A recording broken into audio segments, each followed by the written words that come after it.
sinusuka ka namin, Marcos? Anong sinasabi mo, kakampi mo kami, kasama mo kami sa protesta namin? Well, in fact, kaya naman kami nagpo-protesta dahil sa mga katulad mo na nire-reify yung system of corruption ng sistema ng pagpapahirap ng kawalang pananagutan sa ating lipunan. Kaya naman makakaasa ka na ikaw mismo papanagutin namin sa anniversary sa commemoration ng martial law sa September 21. Marcos, lagot ka. Ay, ano kabataan, oh?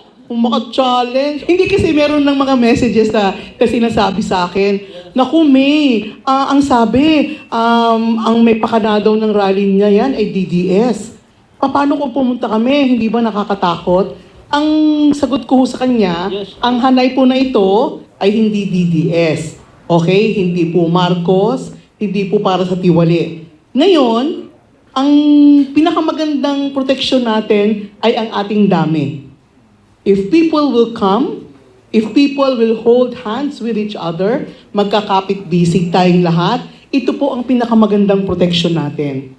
Hindi po ito ang panahon para tayo ay magduda, matakot, magsawalang kibo, magkibit-balikat. Ang panawagan po sa bawat Pilipino na galit na sa korupsyon ay maging present.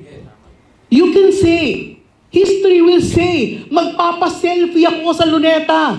Counted ako noong September 21 dahil ipagtatanggol ko ang pamilya ko, ipagtatanggol ko ang kinabukasan ng Pilipinas. Kung check po kayo dyan, huwag kayong matakot.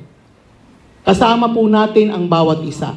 Sana po, pagdating ng September 21, Pilipinas muna.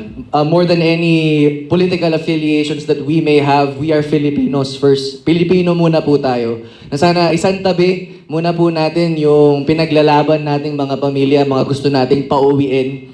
Na sana tumayo tayo kasama yung mga kababayan nating binabaha taon-taon na pinapangakuan ng mas mabuting buhay pero hanggang pangako lang po yung nai-experience nila. Hindi po ito patungkol sa kulay, sa pamilyang pinoprotektahan, pero patungkol po ito sa mas maganda na bukas na deserve ng bawat Pilipino. Kasi po wala pong kulay ang kung ano mang makakapagtaguyod sa mas mabuting Pilipinas. Sana po makiisa po tayong lahat.